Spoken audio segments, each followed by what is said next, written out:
She was a mother, a daughter and a friend. She was a woman who deserved safety, respect and a life free from fear. But instead she became a name on a missing persons report, a face on a poster, a question mark where certainty should have been. Susan Waring was 45 years old when she vanished, leaving behind 5 children who still wait for answers. 5 children who never got to say goodbye. And while no one has ever seen her since, the justice system saw enough. Enough to investigate, enough to charge, enough to convict the man who had spent years mistreating women, hurting those who trusted him, and in the end, he was the last person to see her alive. Her body has never been found. There was no funeral, no final moment of closure, and still a jury decided guilty. Guilty of ending a life that was worth so much more than how it was stolen.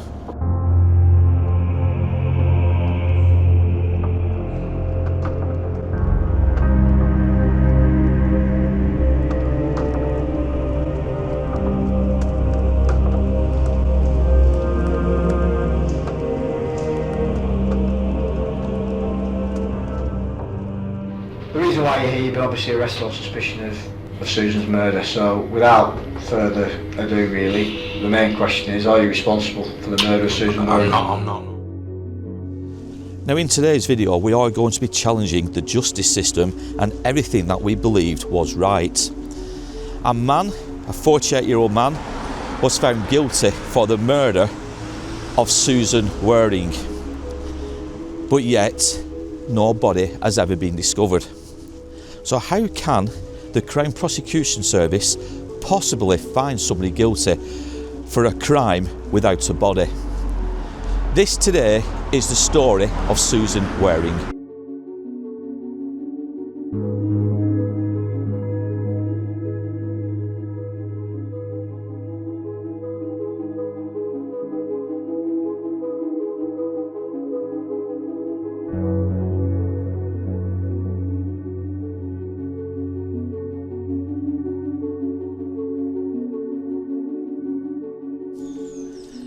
Susan Waring, a 45-year-old woman from Darwen, Lancashire, had faced difficulties throughout her life.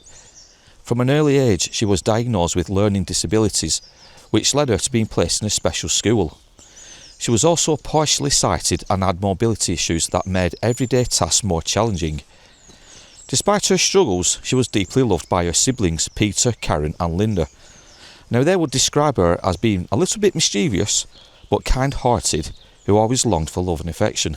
Now, it was because of Susan's vulnerabilities that she became an easy target for exploitation.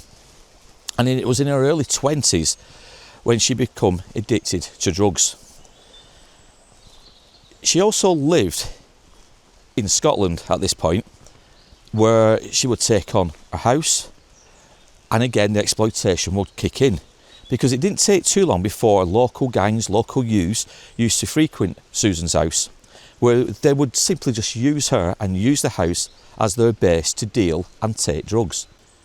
Susan returned to Lancashire to start a new life following a fire attack on her West Dunbartonshire flat which nearly killed her. At the time, her neighbours in Redburn, Bonhill, were walking by her screaming for help in the early hours of July the 25th, 2017. The neighbours tried to get to Susan to offer their help and assistance, but they were overwhelmed by the fire and huge amounts of smoke. But when the fire brigade did turn up and they managed to free and rescue Susan, she was placed into a coma.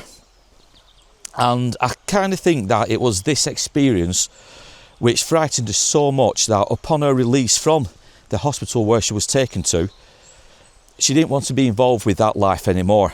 And this is why she soon returned back to Lancashire and to her family, her loving family, the ones that would try to protect her as much as they could.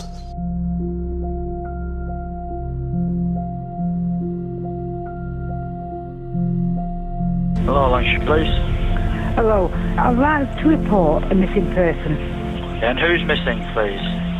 My daughter, Susan Waring. And how long has she been missing for? 3 weeks. By January 2019, when Susan was officially reported missing, she had not been seen in weeks. Her son David had spent 3 weeks looking for her without any success. Her family grew increasingly concerned as police combed through hospitals, police stations and homeless shelters, hoping to find her safe. But as more details emerged, a grim reality began to unfold. With the police being informed of Susan's disappearance, they soon began an investigation into her last known whereabouts. But more importantly, they began checking her life imprint. And when I say life imprints, I'm talking about the use of social media, the use of her bank card. They would try all methods to try to locate Susan's last known whereabouts. She was a known user of social media, and especially Facebook. But in 3 weeks since her last known location, her Facebook account had never been updated.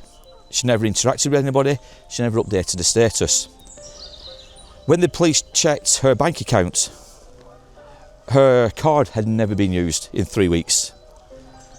Not at a till machine, not in a shop, not in a store. It was like her life imprint had simply stopped. And the police were becoming a little bit more concerned now, because Susan, obviously suffering from some disabilities such as poor eyesight, mobility issues, 3 weeks without showing any form or any proof of life, it kind of was serious. It was shortly before her disappearance, Susan had entered into a relationship with Alan Edwards, a well-built bodybuilder with a history of controlling behaviour. Within a month of meeting, she had moved into his cramped one-bedroom flat above a sandwich shop in Darwen. Her family was immediately alarmed, especially after seeing Edwards' intimidating presence on social media. It would later emerge that one of Susan's ex-boyfriends, he would inform the family that Alan Edwards was one violent character, and that in previous relationships he had been known to physically abuse his girlfriends. He was intimidating, he was quite muscular. Now, when the police were finally told of Susan's disappearance and they began investigations and looking into her last known whereabouts, they made their way to Edward's former flat here in Darwen, and we're going to go to where that flat still is to this day. Now, it was at the flat the police made their way in and they began to speak to Edwards. Now, Edwards, as you will see in the footage, he's wearing baggy clothing. He looks a bit dishevelled. It doesn't look the physical intimidating presence that you see when he's not wearing these type of clothes. And again, we'll put videos and we'll put photographs over so you know exactly what I mean by that. Excuse the mess. Don't worry about it. It's a lot higher than it used to be. Yeah. I'll try not to fall over. Yeah, I've just been going through all this to see what Susie's been wearing. What she's been wearing? Yeah, what she's got, obviously. Right. I've got most of the clothes there. Max, are you looking around at this address already? Yeah. Yeah. A couple. Yeah. No, right, just do a quick sweep while I'm here, so we know she's not here. Yeah, well, There's enough hand space, isn't there? Yeah, there is. Be careful you don't fall over though.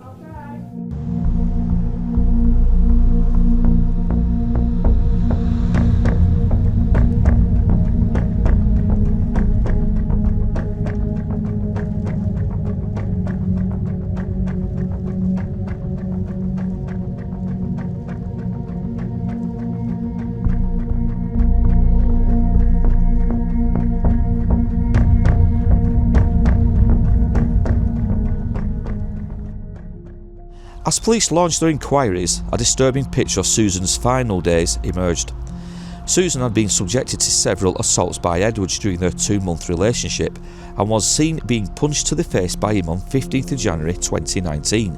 Pedro Cloet said he walked past the defendant's backyard in Blackburn Road and witnessed the defendant striking Miss Waring.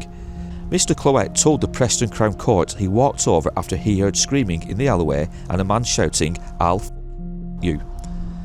He said, "I pushed the gate open with my foot. I saw him actually smack her. One punch, she was crying. She tried to duck away from it, but too late. He just punched her in the face. I said to him, how can you hit a smaller woman like that? Look at the size of you." He told me to f*** off and all sorts of things. I said, "Come outside and tell me that." He started walking up to his flat and I kept saying, "Come outside. How on earth can you hit a woman of that size, you ugly so-and-so?" Alan would not come to the gate. I turned round and said to her, "How come you are mixed up with such a fucking idiot?" Her last words to me was, "He always hits me." The following morning, Susan attended a local doctor's and she had multiple injuries to her face. She was asked to seek further medical advice, but this time from the hospital. Unfortunately, there are no records which would suggest that Susan ever made her way to hospital. Now, the last known visual sighting of Susan was on the 29th of January, and she was seen with Edwards making her way along towards ASDA. Now, inside ASDA, Susan used her credit card or debit card to pay for a meerkat toy, but this was the last known visual sighting of Susan and Susan being alive.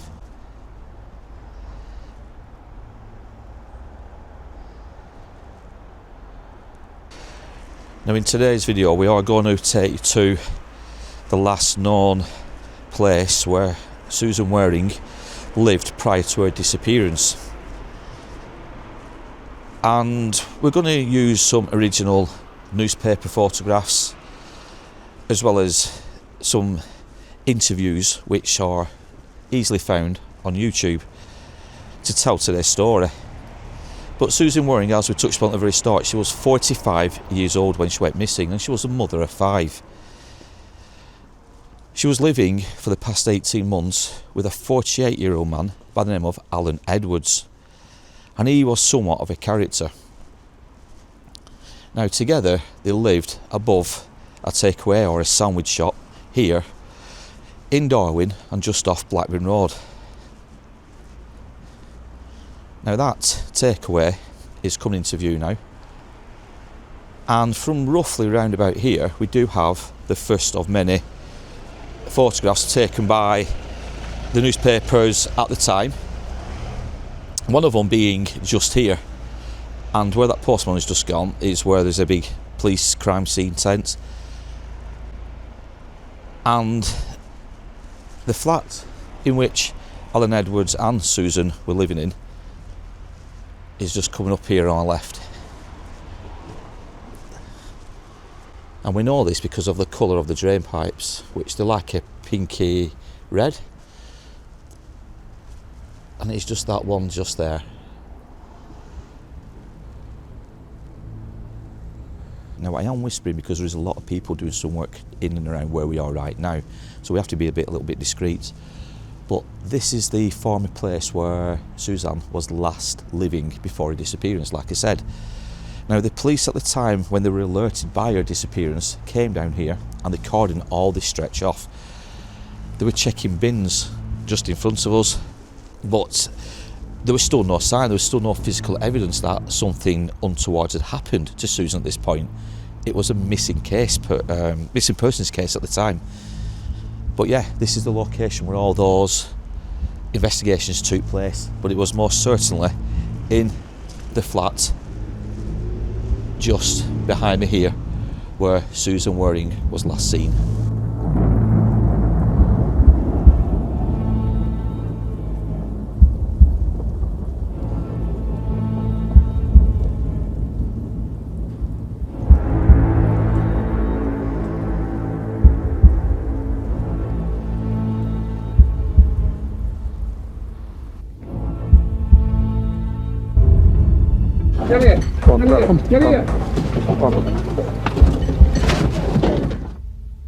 When the police went to speak to Edwards on the first initial inquiry into Susan's whereabouts, he came across quite polite. He was talking to them, he was trying to explain when he last saw her and how she had given him a kiss before leaving. But he was acting in a suspicious manner at the same time, constantly checking his phone. Now, the police at the time also asked Edwards if he remembered sending a photograph of Susan to one of her family members, and he admitted he had. He was also using an app called Flirty Moms. Again, and this is when he was supposed to be in the relationship with Susan. And again, the police asked him why he would be doing that, and he said he was just bored. So there's all kind of manner of things going on with Edwards, which kind of raised alarm bells with the police. Now, it was on another visit to Edwards' flat, and this time when he would be arrested, they noticed something. And that something was the fact that Edwards had redecorated some parts of the flat. There was also an overwhelming smell of bleach. Now, upon his arrest, the police and the forensics, they went back to the flat where they would begin peeling back wallpaper, and they would find small splatterings of blood on the wall. This blood would eventually match up to the DNA of that of Susan Waring. Now, not only that, they also came across a Halloween mask, and this Halloween mask also contained blood specks, well over 100 specks of blood at that. And again, these specks of blood would match up to the DNA profile of Susan Waring. Now, this mask that the police found, and upon the forensics coming back with DNA that matched that of Susan Waring, inside the mask matched the DNA of Alan Edwards. The prosecution would later go on to say that it seems highly probable that Edwards was wearing this mask when he was attacking Susan in the flat. And that is the reason why there was so much blood on the mask, on the outside of the mask. But to wear this mask at the time of any attack, it comes across as a little bit sadistic. The attack itself is horrific, and what he did to Susan, we can only imagine. But it's what was going through Susan's mind whilst this attack was going on, and seeing somebody wearing such a frightening mask. It must have been horrific, and it must be frightening, extremely frightening for Susan. And like I said, we can only imagine what she went through. But the question is, what did Edwards actually do to Susan, and where did he dispose of her body? The reason why you're here, you've been obviously arrested on suspicion of Susan's murder, so without further ado really, the main question is, are you responsible for the murder of Susan Waring? I'm not, no. Police have just 3 days in which to charge Edwards before they'll be forced to release him. And next morning, I woke up at 10 o'clock the next morning, she'll gone. But I remember her kissing me, you know, when you're asleep, you better you're awake. Now, interestingly, Edwards himself went on to send a photograph to one of the sisters of Susan, which showed a lot of the facial injuries. Now, when the police asked him why he would do that, I think he said something on the lines of he was bored, and he doesn't really know why he sent it to one of the sisters. But this was evidence that Edwards himself was a violent man, and it did back up other people's claims that he was violent to women, and in this case obviously was violent to Susan. He basically incriminated himself. Now, at the very start of this video, we did touch upon that Susan had 5 children. We know one of those was David, and he was the son who was out looking for his mother for 3 weeks, day and night, painstakingly looking for his mother. And it was because of David's searching and awareness that obviously the whole investigation took place. We don't know anything about the other 4 children though. We don't know if they were boys, girls, we don't know their ages. We just didn't want to pry too much into Susan's private life. This story is about Susan and about her disappearance, which occurred sometime in 2019. It's now 2025 and there is still no evidence, there's still no record of Susan ever being found dead or alive. Why Alan Edwards has decided to keep it all secret in what he is planning, or what he had done, or what he did plan to do to Susan, we can only hazard a guess at. At the end of the day, he was convicted and he was sentenced to 27 years in prison for the murder of Susan Waring. But there's been no body, there's been nothing discovered, there's been nothing to point to the location of where he placed Susan's body. But we are going to talk about Susan's brother Peter and his own thoughts on where he believes his sister may be. Now, another incriminating factor when it comes to the arrest of Edwards, it comes in the shape of Susan's glasses. And we have to remember that Susan, she had poor eyesight, extremely poor eyesight, and she would go nowhere without her glasses. But with the police discovering her glasses in the flat but no sign of life from Susan, this was pretty hard incriminating evidence. and it's something which Edwards himself could not explain away. In the summer of 2020, authorities had enough evidence to charge Edwards with Susan's murder. The police sent all evidence they currently had over to the Crown Prosecution Service, and over the course of 13 weeks, prosecutors built a damning case against him. 4 of his former partners testified, detailing his history of cohesion and brutality. Another witness, a neighbour, told the court she moved out of an adjoining flat of Edwards in fear for her own safety after she heard constant arguing and shouting between a man and a woman since living there from November 2018. Lucy Cook, she had never met either of them, but recalled that the male mainly started the arguing and the female often cried at night and would say, "Stop hitting me." Lucy would tell the court she would often hear him calling her, as in Susan, a slag, a silly bitch, stupid, a dumb baby. Every time they argued, he would refer to her in those terms. I heard her once say, "Let me out, I want to get out." He said, "You can't leave, what are you going to do about it?" It was really uncomfortable. I thought something was going to happen to me and someone was going to come round to my flat. I just didn't feel safe.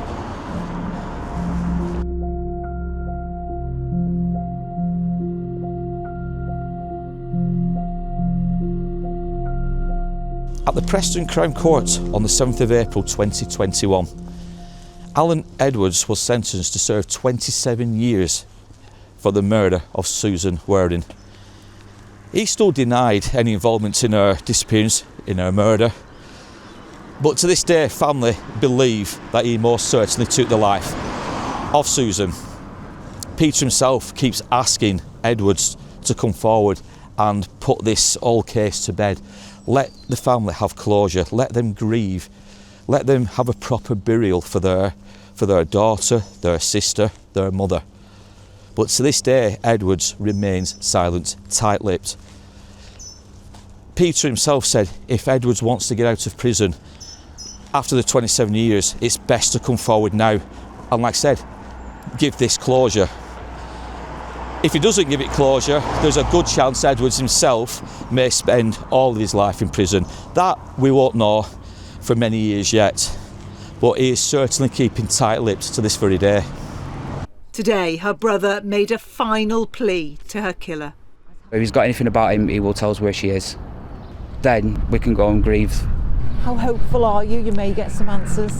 I don't think he will. I don't think he'll ever admit to doing what he's done. I don't think he'll ever tell us where she is. But if he's got anything about him, he would do. We will still go and speak to him in prison. It will never be closed. We will always keep looking for Susan. It was shortly after the conviction of Edwards, and obviously being sentenced to 27 years, family members came out, and Peter especially, Susan's brother, he did an interview with quite a few news outlets. And in one of them, Peter had his own theory as to what may have happened with Susan after she was murdered by Edwards. And Peter believes that Edwards somehow disposed of Susan's body in a landfill site. Now, what Peter held back on, but which I presume he may have been hinting at, was that Edwards may well have dismembered Susan, placed body parts in bags which were then taken to the council waste bins, which were then, over the period of 3 weeks, taken to landfill sites. This is what I think Peter may have been insinuating, but he still believes that his sister Susan may well have ended up at a landfill site somewhere in or around the Darwen area. If that is the case, it will be extremely difficult to locate her body. Now, one thing Vicky has quite rightly said off camera is that if Edwards has or had dismembered poor Susan and placed body parts in the council bins, he had plenty of opportunities to do so, because where he was living in that 1-bedroom flat above the takeaway, there are a lot of similar shops along Blackburn Road, so plenty of shops with plenty of council bins, and the big council bins at that. So he would have had plenty of opportunities to do such an horrific thing, an act of savagery. If he has dismembered Susan, he could so easily have placed body parts in several bins in and around Darwen itself, and not too far from the flats he shared with her. It sounds horrific, it sounds awful, we do appreciate that, and we do know it's sensitive. But the police certainly had their thoughts on this as well, because there are plenty of photographs where you do see the police searching these council waste bins. It kind of does have an Anthony Hardy kind of feel to this story. Whereas Anthony Hardy, also known as the Camden Ripper, and it is a story we have covered ourselves when we visited London just last year, he dismembered 2 victims, 2 young girls, and he placed body parts in the bins close to his flat where he lived and close to where he cruelly butchered them. So there is a morbid similarity between Anthony Hardy, possibly, and that of Alan Edwards. But again, we're only assuming, and we're only thinking outside the box, so to speak. There's no proof, there's nothing, like I said, which will ever prove that is exactly what he did, simply because there's been no admittance from Edwards himself. He's never confessed to murdering Susan, and there's most certainly never been any evidence of a murder, as in finding a body. Now, okay, the police found DNA evidence on the mask, on the walls.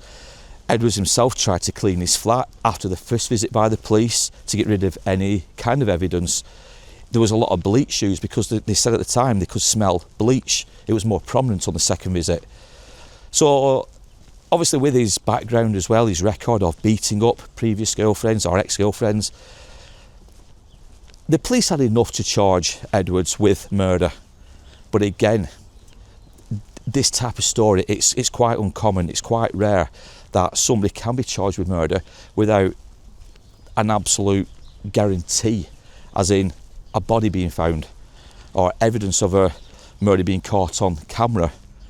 It's not what I would call circumstantial evidence, but the police believe they had enough evidence to charge Edwards, if that makes sense.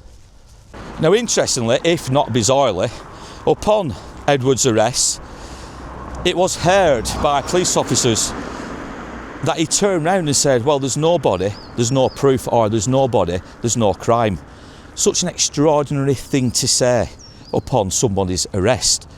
And again, this kind of raised the eyebrows of those investigating the disappearance of Susan Waring. Now, that is all from Darwen and the mysterious disappearance of Susan Waring. Now, if you have heard of this story before, don't forget to comment down below and tell us your thoughts. Do you think Alan Edwards is guilty of murder and the disposal of Susan's body? I personally think so. Vicky personally thinks so. The police certainly think so. But comment down below if you have heard of this tale, this story. Also, if anybody is watching this who may have any information which could bring an end to the suffering for Susan's family, we will leave information, contact phone numbers to the local police. Please do it anonymously if you have to. But if you know anything on where Susan's body may have been disposed, or if Alan Edwards may have bragged about it to somebody, as Peter says, somebody out there may know something crucial. Please do what you can to bring this to an end. Bring the suffering of Susan's family to an end. Give them closure. But like I said, all the information will be in the description as well as at the end of this video. But if you did enjoy this, you did enjoy this type of content, don't forget to subscribe to the channel if you haven't already done so. Don't forget to give us a big thumbs up, and don't forget to share the video, because it does help the channel and we really do appreciate all the help you guys give to us. But in the meantime, guys, we want you to stay safe, stay curious, and we'll be back soon with more tales from a dark, but at times, glorious past.